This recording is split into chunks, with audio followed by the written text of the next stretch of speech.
What we're going to talk about this week is tell you a little bit about some hands-on, if you want to call it, truly applied GIS research and the stuff that we do here at the GIS Training and Research Center.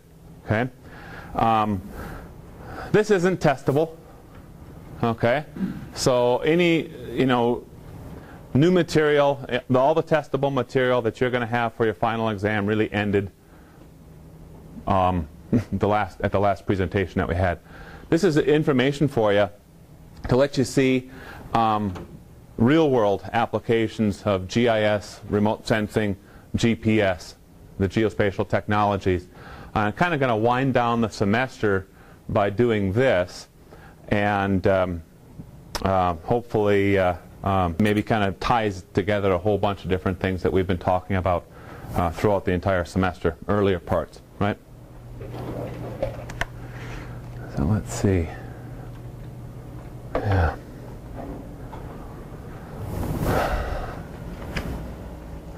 Well, what do we do here at the GIS Center? The mission of the GIS Training and Research Center here at ISU is to facilitate sound decision making through the use and application of geospatial technologies. Fairly broad, right?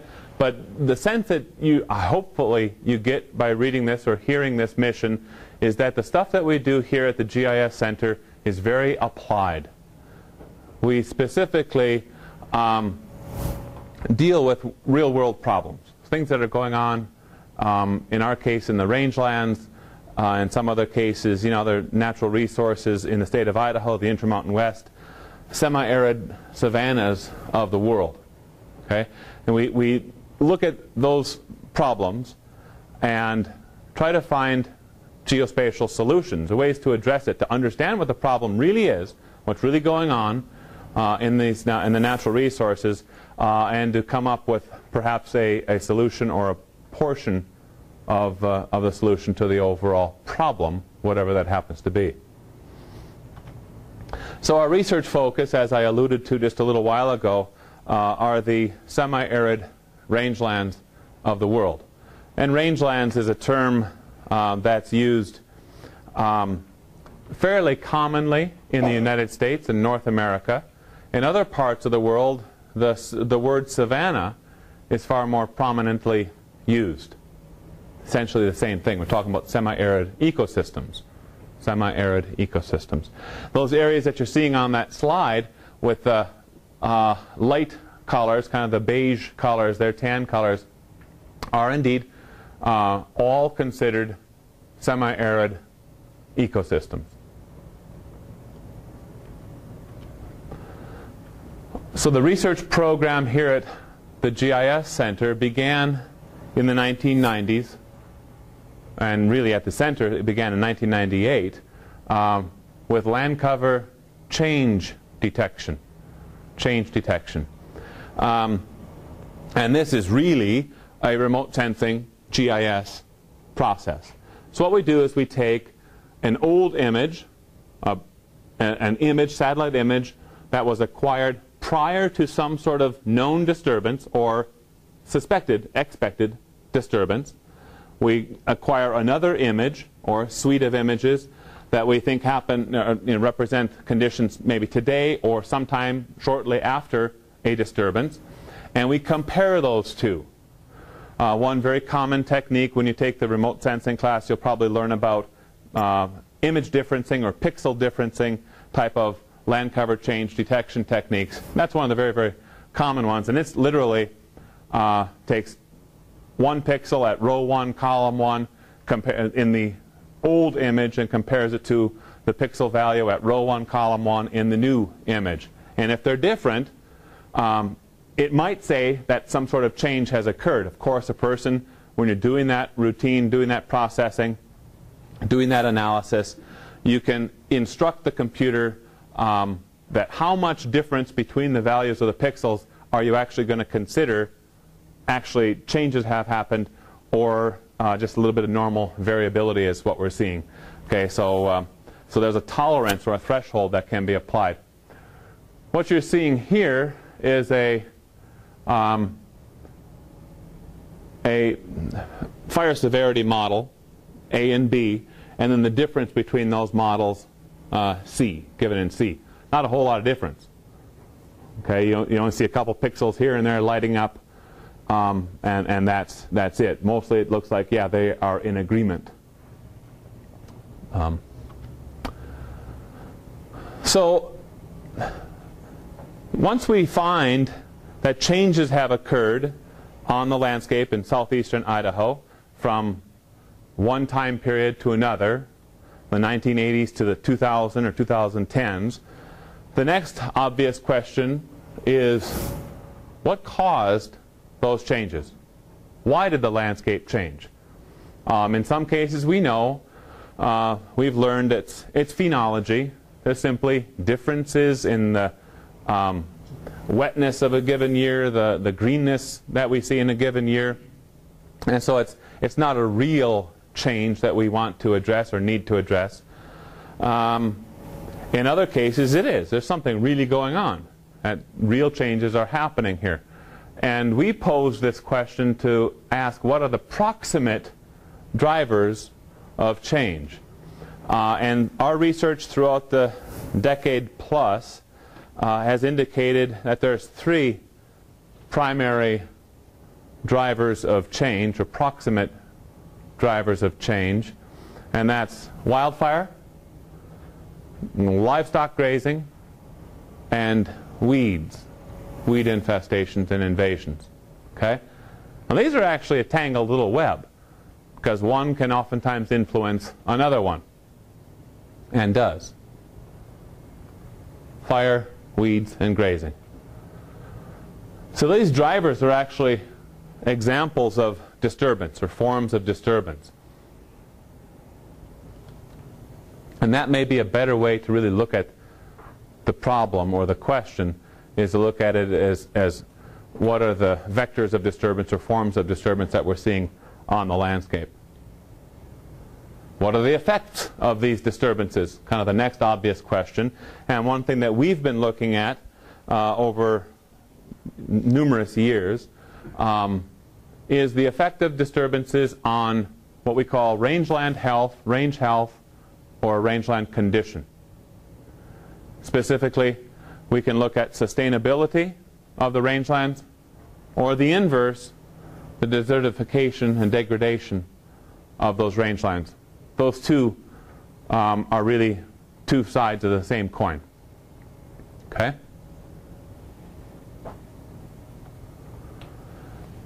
So how have research scientists at the GIS Center addressed these individual questions? Well, we've used GIS, GNSS, which is what? Global Navigation Satellite System. Yeah, right. And of course satellite remote sensing. And to me, really, GIS, geospatial technologies, includes all that stuff. I rarely do any sort of GIS project that doesn't include GPS, that doesn't include remote sensing or some sort of even aerial imagery. So to me, in today's world, that's where we are. We use all that sort of stuff. Years ago, it was very separate. But today, it's just one big geospatial world, one geospatial project, I guess. So the GPS that we use to acquire field locations are accurate to plus or minus 0.2 meters at 95% confidence. That's with post-process differential correction, along with detailed cover data, which are used in Geographic Information System for spatial analysis with an object relational database. One of those object relational databases that we've produced, actually you'll use a couple of them, one from 2008 and 2009 if you do the review exercise that we have out there for you today. You'll see one of those object relational databases in work. It's a personal geodatabase with a lot of relationship classes built into it. We use satellite remote sensing, WorldView 2, QuickBird, Spot, Landsat, and MODIS. And when you take the remote sensing class, you'll learn all about these different sensors. In a nutshell, WorldView 2 is the highest spatial resolution satellite imaging commercially available platform available out there right now. It is less than 2 meter pixels, spatial resolution of those pixels on the ground, and 11-bit radiometric resolution. So very good radiometric resolution on those pixel values as well. On the opposite end of that spectrum, we have MODIS, which is 250 meter pixels. Now, in some applications, MODIS is just great. Other applications, MODIS won't cut it, and we use things like worldview, spot, whatever, those sorts of things. So we use that satellite imagery to relate field observations to broader landscape scales. So here's a little graphic that I put together, call it the researchography, right? And of course, I don't want folks to hurt their necks. So I'll just kind of go through some things here for you. And I started this researchography with phenological synchronization of land cover change imagery. What we found years ago was that we had a lot of false positive, false negative, false responses in our land cover change analysis because so many of them were attributable to differences in phenology. Great example is 1 year an agricultural field may have wheat was growing in it. By the time that the imagery was acquired, early summer, middle of summer, that wheat field has been harvested. We're looking at essentially bare soil, essentially, right? Next time in our later imagery, maybe that field is in alfalfa, or that field is in potatoes or beets, who knows, something like that. Actively growing, very green.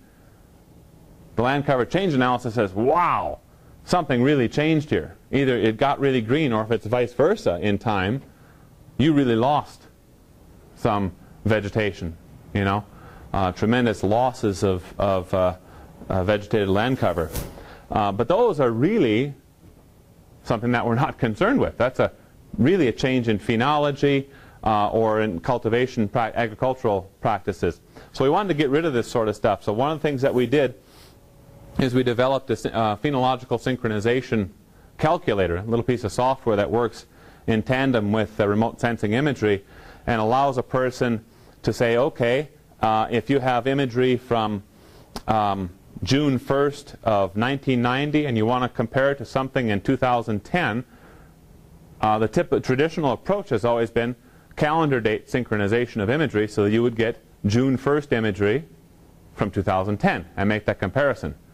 You know, if you've lived here for even just a couple of years, that the spring green up happens at different rates, right? And June 1st in one year doesn't always look exactly the same as June 1st in another year. So that's what phenology is all about, the actual rate of green up and then dieback of the plants, trees, whatever it is, shrubs, and the grasses. So using weather data as an input, what we can do is if we say, all right, we want to look at June 1st in 1990, what is the date that has the most similar environmental characteristics in 2010, and we will then acquire imagery from that date to compare to the June 1st, 1990 imagery. And that started giving us much better results. The next little researchography point here is we actually published a very interesting paper, and all these ended up being papers that you see here, looking at livestock grazing and fire history effects on fuel load. And what we found with that neat little study is